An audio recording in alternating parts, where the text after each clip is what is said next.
Muy buenas tardes, un saludo especial en nombre de la doctora Gloria Estela López Jaramillo, presidente del Consejo Superior de la Judicatura, de los demás magistrados que integran la corporación.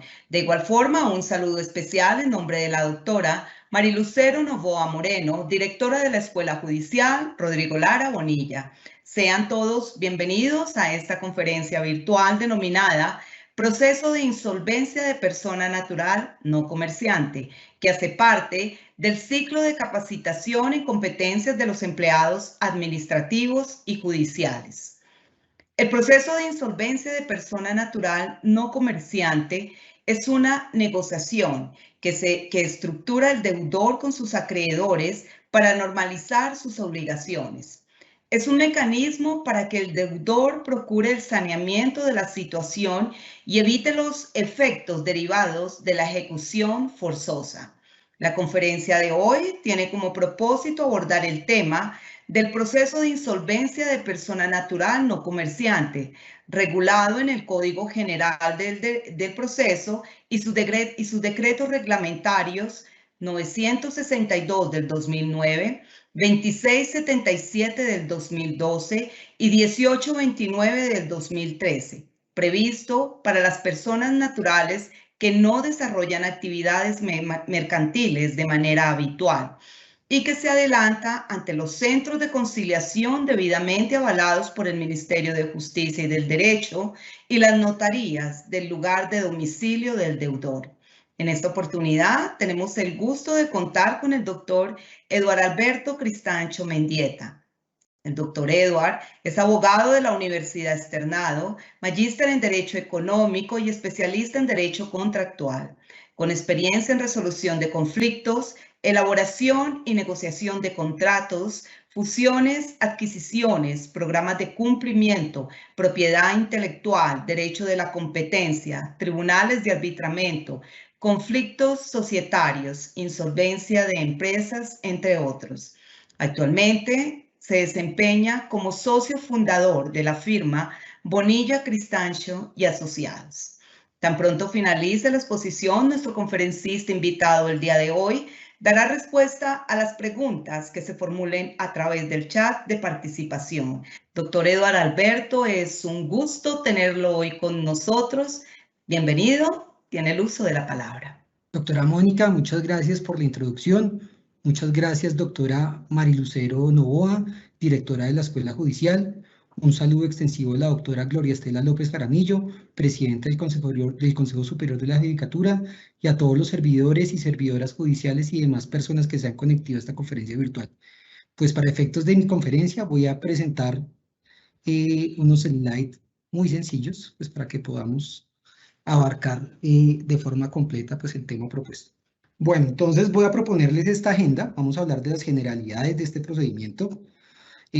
Vamos a intentar abordar la agenda a través de un ejemplo, de un inventario de activos y pasivos, de un inventario de una persona natural no comerciante. Posteriormente abarcaremos los tres procesos de una forma con las particularidades más importantes, más relevantes, haciendo la advertencia que quizás en liquidación patrimonial y en liquidaciones comunes vamos a tocarlo de una forma más general. Y pues finalizaremos con tres conclusiones y con la respuesta a sus preguntas. Bueno, entonces yo quiero que tengamos en cuenta este ejemplo. Entonces, Pedro se encuentra en una crisis económica y es una crisis económica que se está desarrollando a través de una causa que se llama el sobreendeudamiento. Acá quiero hacer una primera advertencia. Generalmente la doctrina ha establecido que los procedimientos de insolvencia tanto de personas naturales no comerciantes, también denominados procedimientos de insolvencia de consumidores, se desarrollan a partir de dos tipos de crisis. Una primera que es una crisis derivada del sobreendeudamiento y el segundo es algo que se conoce como insolvencia pasiva. El sobreendeudamiento es cuando los créditos las deudas que adquirimos para consumo son superiores alrededor de 40 o 50 veces con ocasión de nuestra capacidad de pago. Esos han sido más o menos los indicadores pues, que se han reconocido internacionalmente. Y la insolvencia pasiva, en cambio, es la sobreveniencia de situaciones que afectan la vida del deudor y que generan pues estas situaciones de insolvencia. Por ejemplo, pueden ser los divorcios, el despido o circunstancias análogas. Entonces, nos vamos a ubicar con Pedro con una situación de sobreendeudamiento. Entonces Pedro tiene problemas económicos y su abogado le dice, bueno, vamos a intentar hacer parte de un procedimiento de insolvencia personal natural no comerciante. Por favor, hagamos entre los dos un inventario de activos y pasivos. Entonces Pedro tiene un apartamento donde habita su familia y donde tiene constituido patrimonio de familia inembargable por un valor de 250. Tiene un apartamento número 2, que puede ser un apartamento de recreo o un apartamento sobre que desarrolla actividades de arrendamiento, puede ser, por el valor de 200 millones. Tiene un automóvil para uso personal de 30 millones de pesos. Recibe una pensión de 4 millones de pesos mensuales. Tiene ahorros en el sector solidario de 20 millones de pesos, hace parte de un fondo de empleados. Y acá hay un tema bien importante, tiene una renta ocasional de 3 millones de pesos, desarrollan de forma no habitual actividades de venta en un portal electrónico y eso le puede generar rentas ocasionales no necesariamente frecuentes, alrededor de 3 millones de pesos. Sus pasivos. Imagínense que Pedro le reportaron información exógena a una empresa por una compensación y resultó con una deuda en la DIAN por una equivocación en su declaración de renta de 60 millones de pesos. Pedro nunca se enteró de ese proceso, no se defendió ni corrigió y actualmente hace parte, está involucrado en un proceso de jurisdicción coactiva donde el capital son 60 millones de pesos y donde los intereses moratorios están alrededor de 40 millones de pesos. Hay que tener en cuenta que a raíz de ese proceso de jurisdicción coactiva tiene embargado el apartamento número 2 y es una obligación de 360 días de mora. Tiene una obligación bancaria de 50 millones de pesos, donde le aceleraron el capital y hasta el momento los intereses moratorios cursan o ascienden a una cantidad de 12 millones de pesos. Con ocasión de esta deuda, el banco inició un proceso ejecutivo singular y va en un periodo de mora de 180 días. Como Pedro, de forma no habitual, provee bienes y servicios a través de un portal de internet, con ocasión de que tiene un apartamento para que ocasionalmente lo renta, puede ser una aplicación como el Airbnb, tuvo un problema con un consumidor, esto es bien importante que lo tengamos en cuenta, quien formuló una acción de protección del consumidor en la superintendencia y la superintendencia la condenó en 20 millones de pesos para hacer efectiva la prestación, la buena o la efectiva prestación del servicio que le prestó de arrendamiento parcial al consumidor que lo habitó. Pedro también fue una cooperativa, la misma cooperativa donde tiene sus ahorros, donde el fondo de empleados, que hace parte del sector solidario, tiene una deuda de capital de 50 millones, pero la obligación solamente tiene 2 días de mora y de intereses moratorios es muy poco. Y tiene un proceso en curso, un ejecutivo de alimentos, tiene una obligación alimentaria, va con 60 días de mora, pero ya tiene un proceso encima. Entonces, esta es una situación de Pedro. Y ahí quiero insistir en que es un tema en que la situación que lo lleva a ver el sobreendeudamiento, especialmente tengamos de presente la obligación bancaria que tiene y la obligación con la cooperativa. Son las principales causas del proceso. Entonces Pedro va donde su abogado y el abogado le dice, no, mire, acójase a un proceso de persona natural no comerciante. Entonces, ¿qué le responde el abogado? Mire, ¿para qué le va a servir eso? Primero, para negociar sus deudas a través de un acuerdo y obtener la normalización crediticia. Y este es un proceso de negociación de deudas, es un proceso muy especial, de unas características muy específicas en las cuales la ley le atribuye funciones jurisdiccionales parciales a los conciliadores y le atribuye excepcionalmente función al juez civil municipal para que se encargue de 3 cosas muy importantes. Primero, para que reconozca las objeciones que se lleguen a dar en este procedimiento, lo vamos a ver más adelante. Segundo, para que declare el incumplimiento. Y 3, para que lleve el proceso de liquidación. Entonces, en esta primera etapa donde dice, mire Pedro, como usted, yo veo que su situación le viene por una situación de sobreendeudamiento, usted debería contemplar la primera opción, que es intentar negociar sus deudas a través de este proceso jurisdiccional, donde hay una mixtura muy importante entre funciones atribuidas a conciliadores y notarios, y donde el juez civil municipal tiene una competencia muy específica respecto a 3 puntos nomás: objeciones, incumplimiento y liquidación. Le dice, mire Pedro, si usted se hubiera divorciado o se hubiera quedado sin trabajo hubiera tenido una circunstancia análoga, este proceso también le hubiera servido para convalidar los acuerdos privados que hubiera llegado con los acreedores.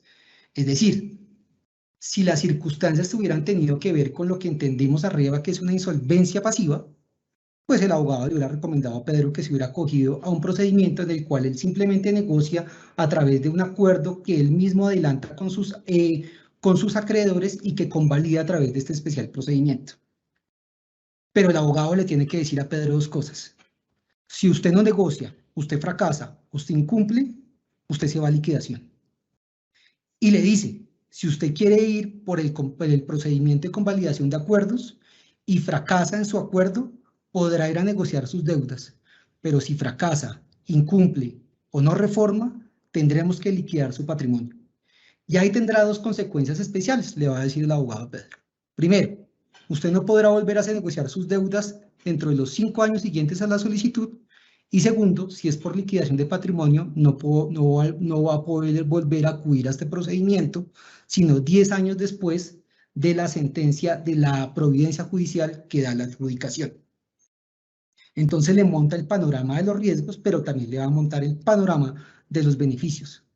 Primero, usted va a poder obtener caja para cumplir sus obligaciones.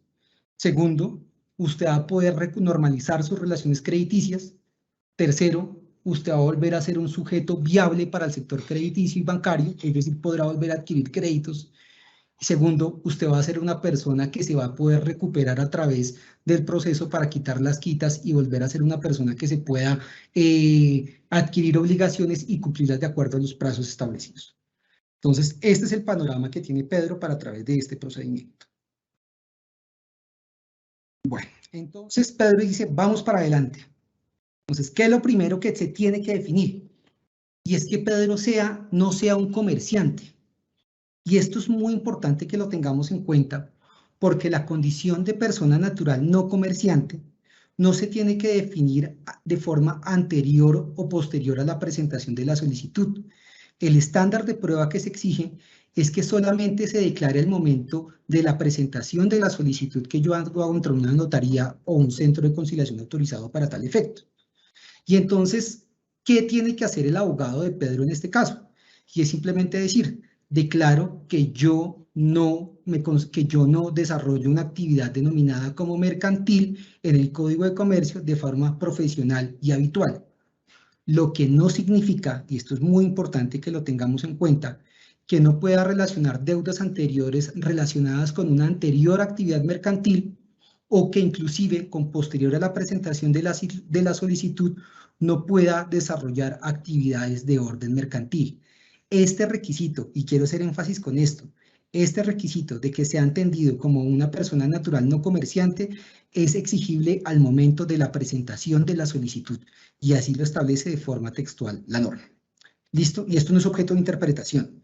Interpretar de una forma distinta es una interpretación que va en contra de los propósitos del procedimiento de persona natural, de la persona natural. No es una exigencia posterior, porque inclusive yo puedo proponer el pago de mis acreencias con base en actividades mercantiles que yo desarrolle con posterioridad a la admisión del proceso. Y eso que lo tengamos muy en cuenta. Esto ha sido objeto de interpretación, pero no.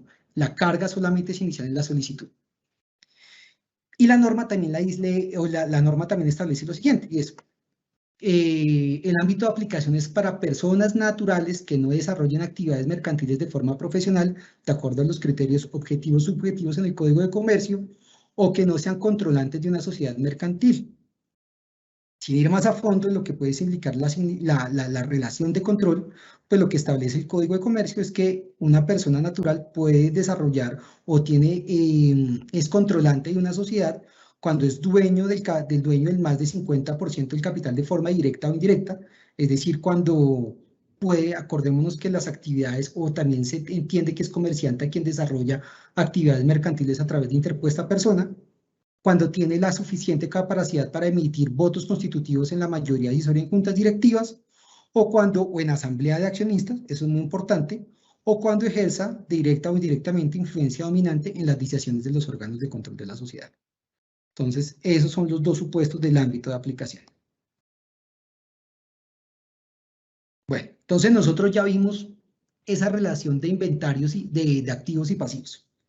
Y entonces la primera que le pregunta que le va a hacer el abogado es, bueno, Pedro, yo necesito mirar si usted está en cesación de pagos, porque estamos en el primer presupuesto, en el presupuesto de que estamos en un sobreendeudamiento y Pedro quiere acogerse inicialmente a la negociación de las deudas. Y resulta que la respuesta a la pregunta es positiva, porque Pedro es deudor o garante de 2 o más obligaciones con 2 más acreedores que suman los 2 más de 90 días en mora y que la suma del capital de estas 2 obligaciones constituyen por lo menos el 50% del pasivo total a su cargo.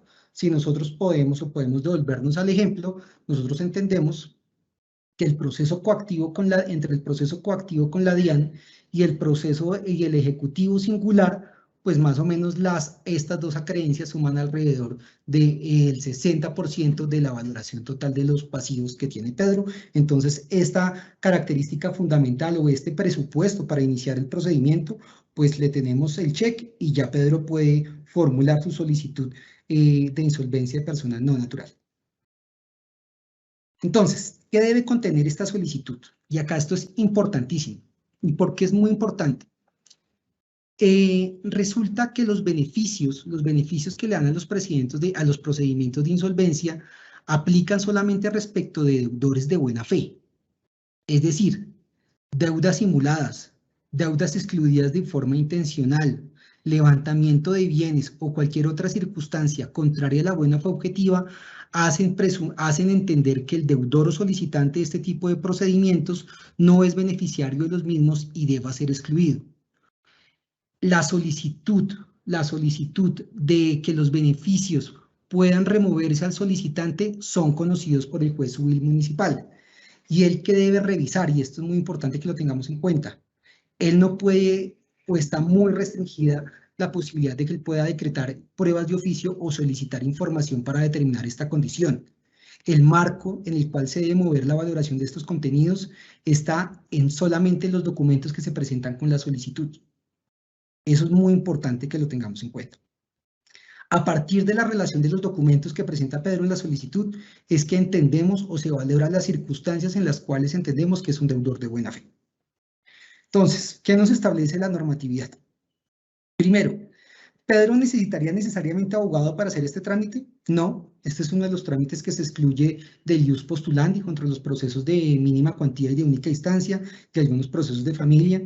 Sin embargo, pues como podremos ver en su momento, pues hay circunstancias especiales, sobre todo en la formación del acuerdo y en la negociación de las deudas, que posiblemente él va a necesitar un asesoramiento de alguien que tenga experiencia en este tema. Segundo, debe presentar una memoria explicativa de la crisis. Entonces, en la solicitud que realice ante una notaría o un centro de conciliación autorizado por el Ministerio de Justicia, tiene que relacionar de forma concreta y sucinta las relaciones o las causas que lo llevaron a dar a esta crisis. Inicialmente, como está contemplado en la ley o en la interpretación histórica de la ley, porque yo veo que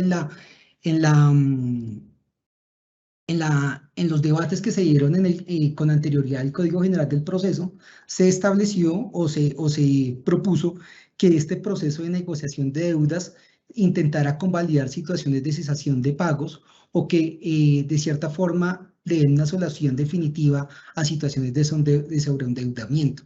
Entonces, la recomendación o lo que se sugiere es que en este caso la memoria explicativa de la crisis esté orientada a situaciones en las cuales yo adquirí créditos de consumo o tengo procesos ejecutivos en los cuales me da una imposibilidad de pagar o de cumplir con mis obligaciones. Tercero, una propuesta para la negociación de deudas.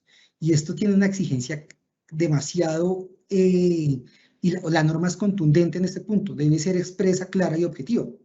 ¿Qué significa eso? Yo no simplemente tengo que establecer a quién le debo y proponer que le voy a pagar de la forma en que a mí se me antoje, o que a Pedro se le antoje en este caso. La propuesta tiene que ser clara, es decir, cuánto debo, expresa, cuándo y cómo la voy a pagar, y objetiva, es decir, que esté de acuerdo al inventario de activos. Eso es muy importante. También se exige una relación actualizada de todos los acreedores y establecerlo en el orden de prelación. Eso es muy importante que lo haga el solicitante desde el comienzo. Recordemos que el orden de prelación pues es el mismo que está establecido en el Código Civil, en la cual para la primera clase pues encontramos los créditos laborales y fiscales y alimentarios. Para la segunda clase están los créditos garantizados con prenda, o la cual se esté la limitación al dominio está relacionada con los bienes muebles. La tercera clase está relacionada con los bienes hipotecarios o los bienes sobre los cuales existe una limitación o una garantía afecta a los bienes inmuebles. En la cuarta clase encontramos las deudas personalísimas, que generalmente ya la doctrina la ha entendido como proveedores estratégicos, los cuales inicialmente no debería por qué relacionar Pedro, pues porque estamos en presencia de una persona natural no comerciante. Y en la quinta clase están los créditos quirografarios, y hay una de menor categoría que son los créditos postergados. Eso se tiene que hacer desde la solicitud. Tiene que hacer una relación completa y detallada de sus bienes, con todos los datos que permitan su adecuada identificación, una relación de los procesos judiciales y de cualquier procedimiento administrativo de carácter patrimonial, una certificación de ingresos. En este caso, como Pedro, pues entendemos que es una persona pensionada, deberá acudir al fondo de pensiones para que certifique que gana mensualmente 4 millones de pesos y podrá juramentar que de forma no ocasional recibe rentas por el arriendo ocasional de su apartamento. Es muy importante que haga la formalidad a través de la plataforma de Airbnb, si es así que lo realiza. Y acá hay un tema muy que define también ese marco de lo que entendemos como es el deudor de buena fe, y es que tienen que definir el monto que asciende los recursos disponibles, pero tiene que descontar los gastos necesarios para la subsistencia del deudor. ¿Listo? Entonces, más o menos el ejercicio puede ser que Pedro dice, yo me gano 4 millones y ocasionalmente me gano 7 para una media de 5,5 o 6 millones de pesos, pero yo tengo obligaciones alimentarias, debo pagar los servicios públicos, y entonces mi monto disponible para el cumplimiento de sus obligaciones es más o menos de 3 a 3,5 millones. Debe informar si tiene sociedad conyugal vigente o sociedad patrimonial, y la discriminación de las obligaciones alimentarias a su cargo, indicando la cuantía de los beneficiarios. Entonces, está la solicitud, y entonces la pregunta es, bueno, ¿qué hago con la solicitud? Hice mi solicitud y tengo inicialmente dos opciones. Me voy a un centro de conciliación, pero es importante acá tener en cuenta que debe ser un centro de conciliación acreditado para prestar servicios de insolvencia, y en la cual se designe a un conciliador que haya estado acreditado por el Ministerio de Justicia para prestar servicios de insolvencia. ¿Cómo se logra esto? Cuando realizó el curso y así se acredita. Los centros de conciliación pueden, de carácter privado, tienen que fijar en su reglamento cómo va a ser el reparto de estos procedimientos y asignarle los casos especialmente a los funcionarios que han realizado el curso. Es que es muy importante que tengamos en cuenta que el conciliador en este caso tiene funciones jurisdiccionales. Esto es muy importante que lo tengamos. No en cualquier centro de conciliación y no cualquier conciliador se puede presentar el caso. Y como tiene funciones jurisdiccionales, el conciliador puede presentar o puede ser objeto de recusaciones o puede manifestar su impedimento. En este caso, es una función que se le atribuye o puede declarar la incompetencia al centro de conciliación para conocer el caso.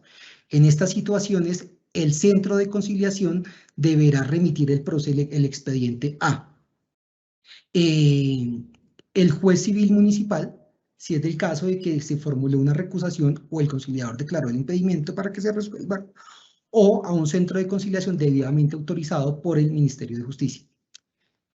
Respecto al factor territorial, pues tiene que ser el domicilio del deudor, pero la ley acá hace una precisión muy importante. Si no existiera notaría o centro de conciliación autorizado en el domicilio del deudor, puede acudir a cualquier otro que esté establecido, que tenga las facultades o que haya sido acreditado para tal situación. Eso en primer lugar. Respecto de las notarías, los notarios no necesitan la acreditación del Ministerio de Justicia. Yo puedo presentar mi solicitud de admisión al procedimiento de persona natural no comerciante en cualquier notaría, así porque no necesita la acreditación de este tipo de procedimientos, pero se la debo dirigir al notario titular de esa notaría, perdón la redundancia. Si el notario asigna a una persona adscrita al misma o a un conciliador adscrito, este tiene que tener el certificado de que realizó el curso y tiene la capacitación y la idoneidad suficiente para realizar este trámite. Y acá quiero insistir con esto. Entonces, el director del proceso va a ser el conciliador o el notario, y eventualmente el juez civil municipal va a tener las siguientes funciones. Va a conocer de las objeciones, va a conocer de la declaratoria de incumplimiento y del desarrollo de liquidación y el desarrollo del procedimiento de liquidación en caso de que exista fracaso o se haya declarado el incumplimiento. Presento mi solicitud y resulta que se ha venido detectando un problema, y es que los notarios la rechazan. La rechazan porque dicen que la Superintendencia de Notaría y Registro todavía no tiene una reglamentación respecto a tarifas y procedimientos. Eso está mal. Tienen que admitirla cuando es dirigida expresamente al notario. ¿Listo? ¿Y qué facultades va a tener en el momento, o qué facultades tiene el conciliador o el notario que recibe en este procedimiento? ¿O qué es lo que debe hacer inicialmente? Pues debe calificar, porque recordemos que está investido de funciones jurisdiccionales. Y él puede calificar, puede inadmitir, y en la calificación puede inadmitir o aceptar. En la inadmisión deberá simplemente fundamentarse en los requisitos que vimos con anterioridad, y se dará una oportunidad de 5 días hábiles para que se subsane en caso de que existan deficiencias formales. Si no se subsana o no se pagan las tasas, en caso de que se haya presentado la solicitud en un centro privado, en un centro de conciliación privado, pues procederá al rechazo, y contra la decisión de rechazo del conciliador solamente procede el recurso de reposición. Si cumple y la solicitud está bien presentada, pues admite. Y si admite, pues el conciliador empieza el procedimiento y tiene las siguientes facultades. Entonces, debe citar por escrito a todos, y esto es lo que viene, es muy importante que definir, y es que el momento de la instalación de la audiencia debe ilustrar el objeto y el alcance del procedimiento. Deberá procurar que todas las objeciones presentadas por los acreedores lleguen a un feliz término, y procurar que cualquier situación que pueda tener en conocimiento el juez civil municipal porque la objeción no se puede conciliar, pues que eso no llegue hasta allá. El conciliador tiene razonablemente que establecer a través de los documentos que le presentó el solicitante que siempre va a tener la posibilidad de procurar solucionar el tema con los acreedores y deudores a través de la explicación de los fines del procedimiento. Pero pues el conciliador lo que no puede hacer es definir las situaciones de fondo. Entonces el ejemplo es este. Si, por ejemplo, la DIAN dice, no, Pedro, usted no me debe 60, sino en realidad me debe 70 de capital, porque el mandamiento de pago tenía un error formal. Y esa es una objeción que el conciliador no pudo conciliar con el deudor y el acreedor. Entonces, a pesar de que suspendió la audiencia, hizo lo razonablemente exigido por la normatividad para que se intentara conciliar ese tipo de situaciones. Entonces, esa función de procurar conciliar respecto del notario y conciliador, yo creo que es la fundamental y la que es un pilar fundamental de este sistema. Debe registrar las audiencias, debe decretar las suspensiones cuando razonablemente observe que existen motivos siguientes para seguir con el proceso de la negociación de la deuda.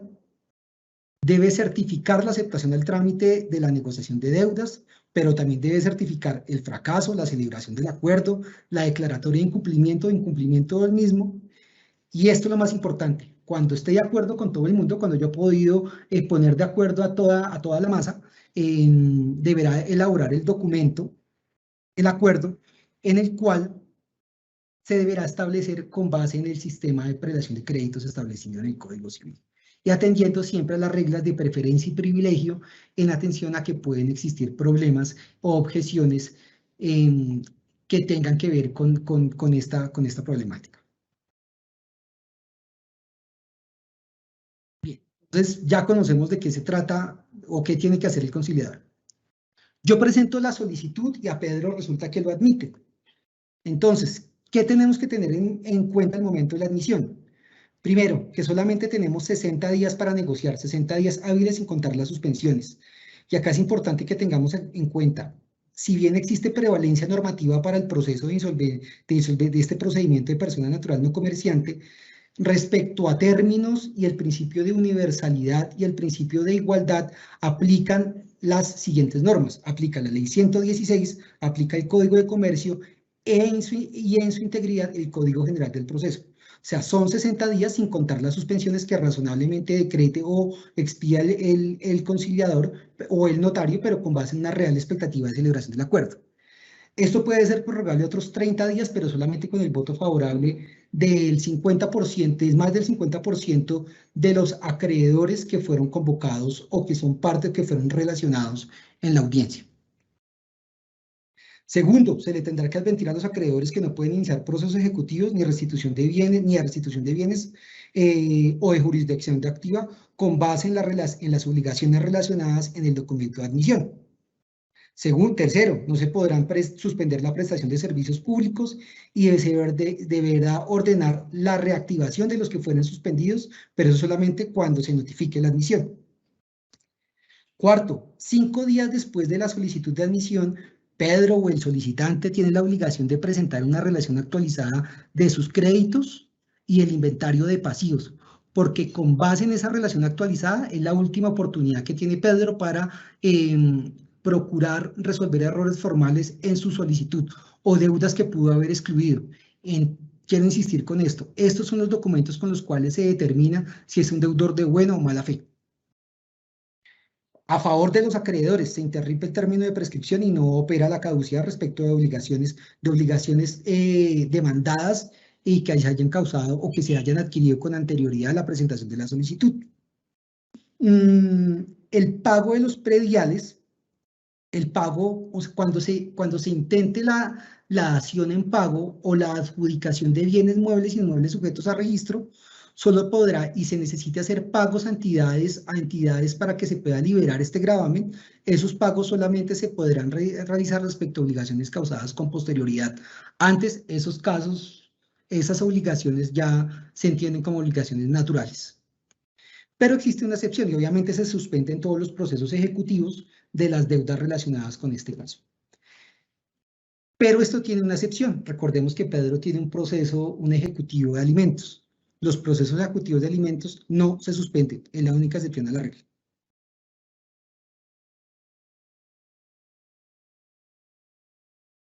Y acá el conciliador le va a explicar una cosa muy importante a Pedro. Le va a decir, mire,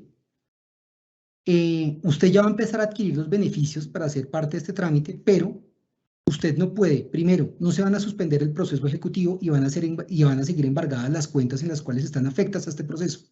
Y segundo, le va a advertir, usted tiene que pagar los gastos de administración, y es decir, todos los gastos causados con posterioridad a la admisión y que son considerados necesarios para la subsistencia del deudor y las personas a su cargo. Los gastos de administración tienen preferencia, y eso es bien importante, y no están sujetos al acuerdo, y su incumplimiento o el incumplimiento del pago de los gastos de administración pueden provocar el fracaso en el procedimiento.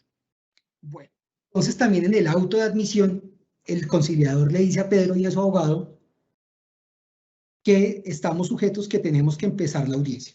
Y le dice, bueno, tal día nos vamos a ver en el centro de conciliación. Yo le acredito que yo ya tomé el curso y que soy un conciliador designado para este trámite.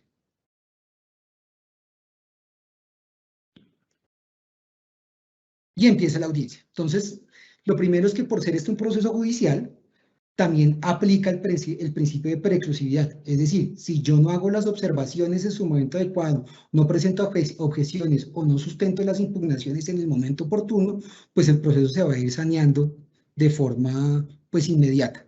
Entonces, eso es bien importante. Entonces, lo primero que va a hacer el conciliador es instala, explica de qué se trata el procedimiento, coge la relación de créditos y deudas, de inventario de activos y pasivos y la relación de créditos y deudas, la pone de presente a los deudores y les dice, bueno, a los acreedores y les dice, bueno, ¿ustedes qué objeciones tienen? Si nadie dice nada en ese momento en la audiencia, se tienen firme y pasamos al segundo momento, que es la observación y la calificación de la propuesta de pago. pero puede resultar que un acreedor tenga observaciones y objeciones. Por ejemplo, en este caso, la DIAN puede decir lo que ya hemos dicho anteriormente: oiga, tenga en cuenta que mi capital no son 60 sino son 70, que yo tengo privilegio dentro de la clase, entonces yo merezco pagos preferentes. O segundo, que Pedro relacionó de forma inadecuada el bien grabado con patrimonio de Farmel inembargable porque no acreditó las situaciones necesarias para que hayan sido llevadas a la masa concursal. El conciliador tiene toda la potestad de intentar conciliar esa objeción. Eso es igual que pasa en los procesos de reorganización y liquidación que lleva la Superintendencia de Sociedades, pero si no lo logra, ¿qué tiene que hacer? Trasladarle el expediente al juez civil de circuito para que la resuelva. Y este la tiene que resolver de plano. ¿Qué significa de plano? Que no puede pedir pruebas de oficio ni información adicional y que sobre esa decisión no cabe recurso alguno. ¿Qué opciones tiene el juez? Pues declarar o no declarar infundada la objeción, si la declara, y remitir de nuevo el expediente para que siga las etapas posteriores.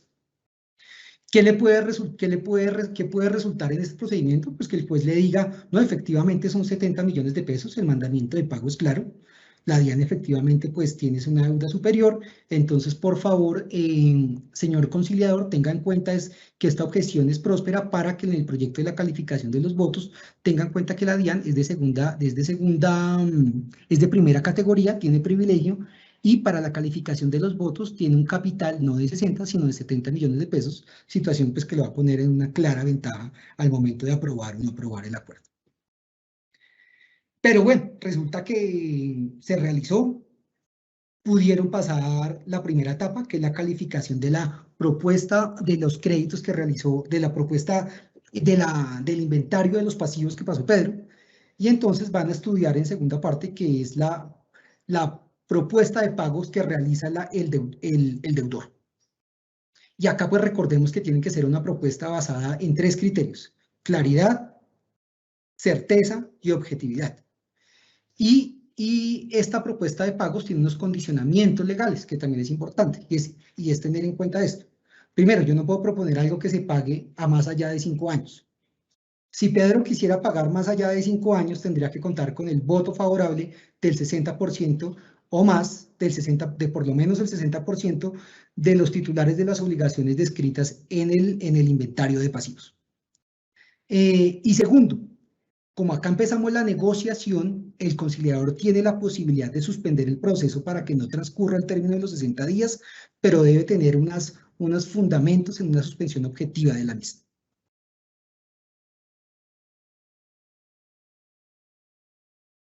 Resulta que todo fue súper bien y pasamos todo. Ya está en firme la calificación de los créditos, ya conciliamos las objeciones y las que no las resolvió el juez. Examinada la propuesta del deudor fue objetiva y estamos dentro de los 60 días.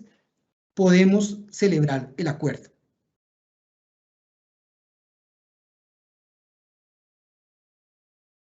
Y el acuerdo de pago o podemos celebrar el acuerdo de negociación de deudas, el cual debe elaborar el conciliador.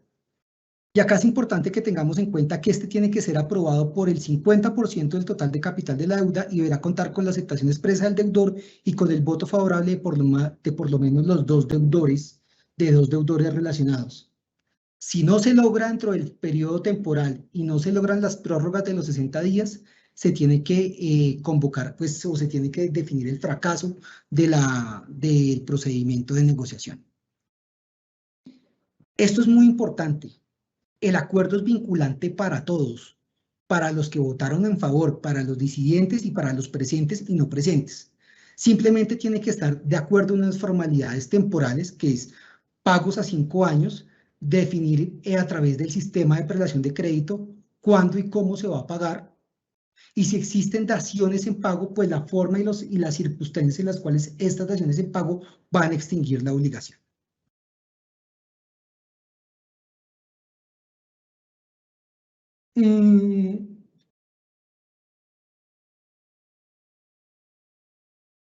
Y resulta entonces que Pedro ya tiene un acuerdo y tiene pues 2 circunstancias que hacer. Debe cumplirlo. Y resulta que en las circunstancias del cumplimiento de este acuerdo pueden advenir circunstancias que imposibiliten el mismo. Y es importante tener en cuenta que los acreedores en el momento de la ejecución del acuerdo pueden pedir la reforma al mismo. Y los acreedores le podrán decir, no, mire, resulta que yo he visto incumplimientos sistemáticos, entonces yo necesito, y el incumplimiento per se no es una causal del fracaso, sino el conciliador debe intentar o convoca algo que se llama la reforma. Si no se reforma, sí se declara el fracaso, y ahí sí vuelve a la órbita del juez para declarar si se incumple o no. Quiero ser más claro con esto. La reforma del acuerdo la puede proponer tanto el solicitante como los acreedores si con ocasión del advenimiento del procedimiento se dieron circunstancias que afectaron la correcta ejecución del mismo. Pero siempre va a existir competencia para que el juez pueda evidenciar si el mismo es objeto de cumplimiento o no. Quien declara el fracaso del acuerdo es el conciliador, pero el incumplimiento es el juez. Y quien debe establecer todos los mecanismos necesarios para que a través de un incumplimiento se genere una reforma es el conciliador. Si no se declara la reforma, vuelve a competencia del juez para que una vez declarado el fracaso por medio del conciliador, el juez adquiere competencia para convocar de plano al proceso de liquidación judicial. ¿Este acuerdo se puede impugnar? Claro que se puede impugnar. Las causales son las siguientes. Que el acuerdo esté en contravención con el sistema de prelación de créditos y cumplir norma constitucional o legal, o que se hayan violado el régimen de preferencias y privilegios. ¿Listo? Que no comprenda todos los acreedores de la solicitud anteriores a la aceptación, o que tenga cualquiera que haya una cláusula general, pues que contenga cualquier cláusula que pueda generar una violación a la Constitución y a la ley. Esto respecto al tipo de negociación de deudas. Ahora, ¿Pedro hubiera podido convalidar acuerdos privados? También, de pronto el procedimiento es más simple, pero los supuestos de cesación de pagos o el presupuesto es distinto. Si hubiera querido convalidar acuerdos privados, pues lo que hubiera tenido que haber hecho es acreditar que están de acuerdo el 60% del monto del capital de las obligaciones relacionadas en el acuerdo de su solicitud. Y este acuerdo también será oponible a todos los acreedores que fueron relacionados en la entrega.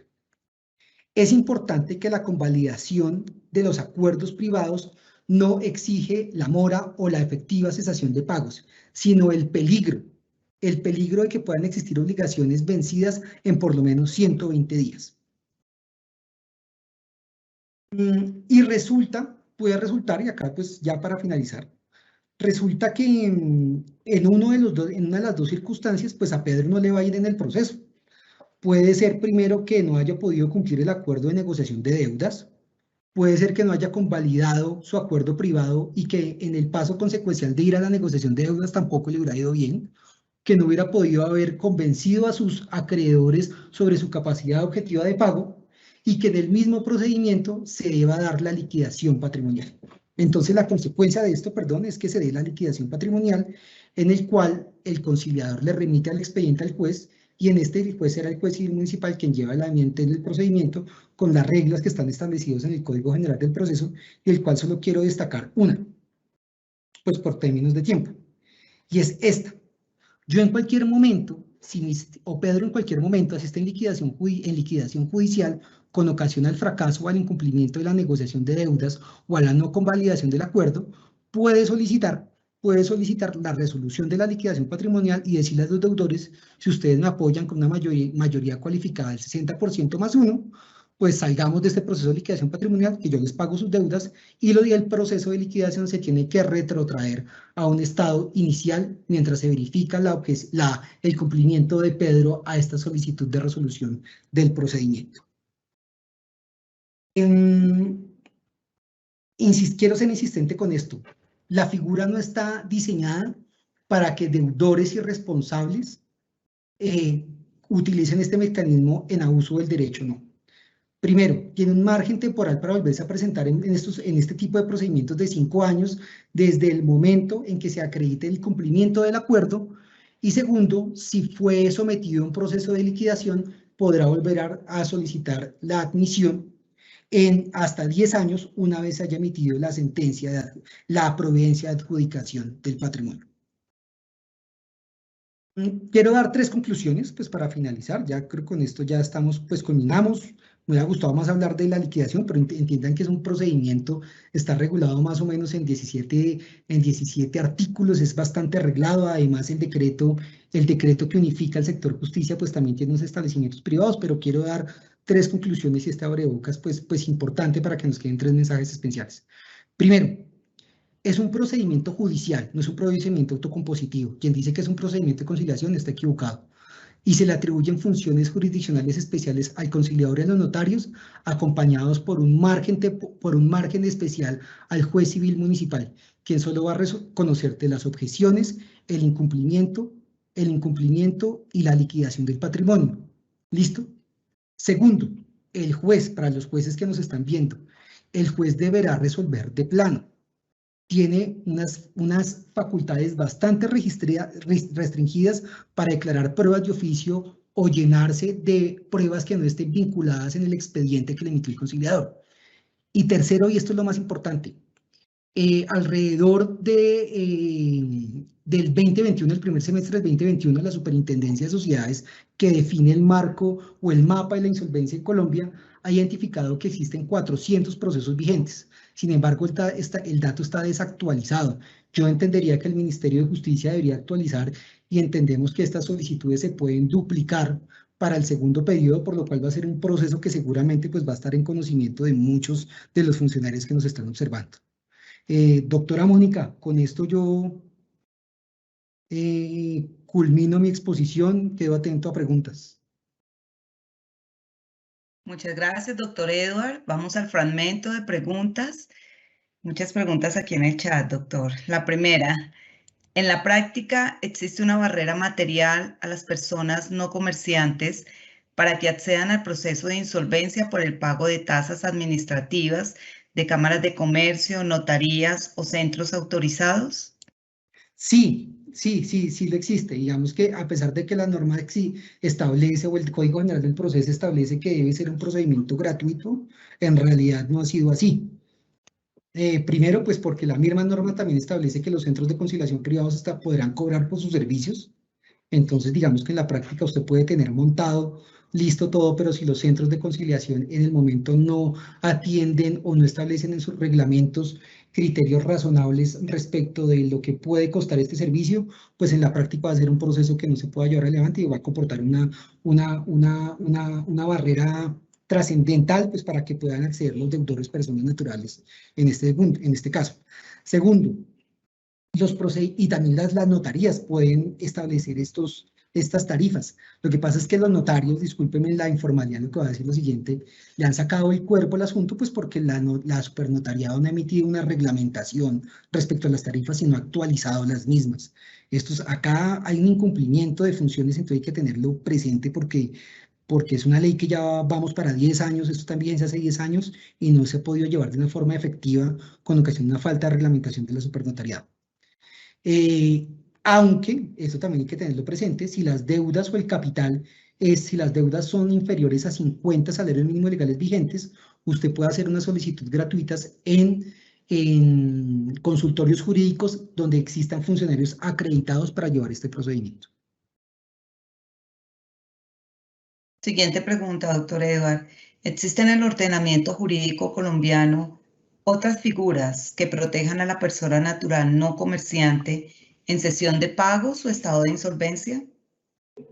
Sí existen más. Yo creo que la más adecuada es la cesión de bienes, y la dación en pago. Son documentos, yo creo que son instrumentos que se van a través de la regulación de las partes.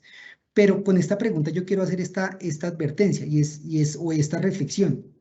Y es que este procedimiento fue el Congreso, cuando analizó la exequibilidad de la ley 116, exhortó al Congreso para que legislara sobre el tema. El primer intento fue la ley 380, el cual tenía un mecanismo creo que mucho más robustos que los establecidos en el Código General del Proceso. El Código General del Proceso tiene unos procedimientos adecuados, pero pues los vacíos respecto desde el inicio del procedimiento en cuanto a los gastos que puede incurrir el deudor con respecto a la solicitud, pues son importantes. Es importante tener en cuenta acá que los gastos o las expensas necesarias para que se lleven a cabo los procedimientos de insolvencia son gastos de administración. Es decir, si yo no pago, pues el procedimiento fracasa. El procedimiento fracasa. Doctor, otra pregunta. ¿Los procesos ejecutivos que se suspendan por el inicio de negociación de deuda se pueden reanudar a petición del ejecutante con el fundamento de que no se realizó negociación en el centro de conciliación y el proceso fue enviado al juez de conocimiento? Sí, pero bajo dos circunstancias especiales. Primero, si el procedimiento fracasa por unas circunstancias que no derive el incumplimiento, claro que se puede seguir adelante la suspensión y el acreedor puede solicitarla. Pero si con ocasión del fracaso se declara el incumplimiento del acuerdo o sea alguna de las causales de liquidación patrimonial, acordémonos que lo que tiene que hacer acá, este procedimiento se rige por los principios de universalidad e igualdad. Acá lo que tiene que hacer el juez de conocimiento del proceso ejecutivo es remitir el proceso a quien vaya al juez civil municipal, quien va a dar a conocer de la liquidación patrimonial de la persona natural. Pero quiero ser claro con esa, es una muy buena pregunta. Si el procedimiento o el proceso no siguió adelante por circunstancias que no puedan causar en la liquidación patrimonial, claramente el acreedor podrá seguir con su proceso y con un beneficio muy especial, y es que desde el momento en que se acredite que fracasó el procedimiento, pues eso se va a tener para efectos del cómputo de la caducidad o la interrupción, la interrupción de la prescripción o la inoperancia de la caducidad. Y además, esto también aplica para los procedimientos que se regulan por la ley 116, el acreedor siempre va a tener la posibilidad de seguir el procedimiento ante el garante o el avalista. Este proceso no se va a suspender, porque el procedimiento de persona natural simplemente tiene o deviene los privilegios de la persona que hizo cargo de la solicitud. Doctor, ¿cómo opera la obligación solidaria respecto de terceros garantistas y el cobro judicial al deudor no inmerso en insolvencia? ¿Se suspende el proceso ejecutivo con garantía real? Sí, eso lo respondí en la pregunta anterior, pero es excelente pregunta. Entonces, ¿qué hace el juez? Entonces, yo estoy en insolvencia, yo me someto al proceso de insolvencia y me hago acreedor de los beneficios, pero mi esposa es garante de mis obligaciones que están sometidos a un proceso singular. El juez lo que tiene que hacer es decir, mire, yo ya recibí la certificación de que el conciliador admitió al proceso, yo suspendo el proceso respecto al deudor principal y le pregunto al acreedor, oye, ¿usted quiere seguir con la ejecución respecto al garante? Y ahí el acreedor puede decir sí o no y el proceso sigue normal. Doctor Edward, última pregunta. ¿Cuáles son las reglas para diferenciar las funciones de conciliadores y notarios respecto a las funciones de los jueces en el proceso de insolvencia de persona natural no comerciante? Importantísimo, importantísimo porque acá es el punto clave para que tengamos claro el tema. Los conciliadores tienen funciones jurisdiccionales. El proceso no es autocompositivo y el conciliador o notario es el director del proceso. Y el conciliador que hace, en resumidas cuentas, admite, dirige las audiencias, negocia las objeciones, procura conciliar las objeciones, evalúa la propuesta o las fórmulas de arreglo del deudor, realiza el acuerdo. Él mismo lo hace, eso no lo hace el deudor, él mismo lo hace de acuerdo a la prelación de créditos y hace el control de legalidad necesario para que todo ese acuerdo sea conformado con base en todos los principios de universalidad e igualdad. Entonces, el actor de este proceso o el principal o la estrella de este procedimiento es el notario o el conciliador. Por eso la crítica respecto a los notarios que rechazan estos procedimientos. ¿Qué hace el juez civil municipal? Tiene funciones accidentales. Él cobra protagonismo cuando se ve obligado a hacer la liquidación o cuando forma excepcional tiene que declarar en incumplimiento. Entonces, ¿qué hace el juez? Resuelve las objeciones. Le repito, la resuelve de plano. Nada de pruebas de oficio. Eso acá no aplica. Esa es una opinión mía y un sector de la doctrina pues me apoya. Segundo, conoce la impugnación del acuerdo, eso es importante, de la impugnación del acuerdo a través de un proceso de un verbal, pero en un verbal sumario de única instancia, eso es importante. Y conoce pues de las funciones de liquidación o del proceso de liquidación patrimonial cuando se dio el fracaso o se dio el incumplimiento del acuerdo. Doctor Edward, aquí en el chat nos preguntan, quisiera saber qué sucede cuando existe un valor de la deuda bastante cuantioso, pero la persona no tiene bienes y recibe un salario del mínimo. ¿De igual forma procede este proceso? Claro, claro. Claro, y resulta que si yo no puedo pagar, resulta que la liquidación, cuando yo simplemente me voy a liquidación patrimonial, eso significa, tiene una palabra técnica que yo omití decirla, que se llame descargue. Si yo fui un deudor de buena fe, puse, puse de forma clara las reglas de juego, le debo a esta gente y me gano tanto, y mi relación de activos es tanto que simplemente va a alcanzar a cubrir una clase, pues cuál es la consecuencia natural de que yo haya sido un deudor de buena fe, así no me hayan alcanzado los buenos, que se produce el descargue de mi patrimonio, me vuelvo un sujeto atractivo. Esto es importante. Acá las centrales de riesgo me tienen en el momento de la admisión, ellos tienen que empezar a erradicar todos los reportes negativos. O sea, son unos beneficios muy buenos. Y se produce el descargue de mis obligaciones, es decir, cuento desde cero, pero puedo volver a solicitar este procedimiento dentro de los 10 años. Pero insisto, tengo que ser un deudor de buena fe, porque pues esto no puede ser para deudores irresponsables. El deudor irresponsable lo que hace es congestionar la justicia y hacer de este procedimiento simplemente mecanismos para que alteren las calificaciones crediticias que realicen las entidades que están o que tienen como actividad principal el mutuo o los créditos de consumo.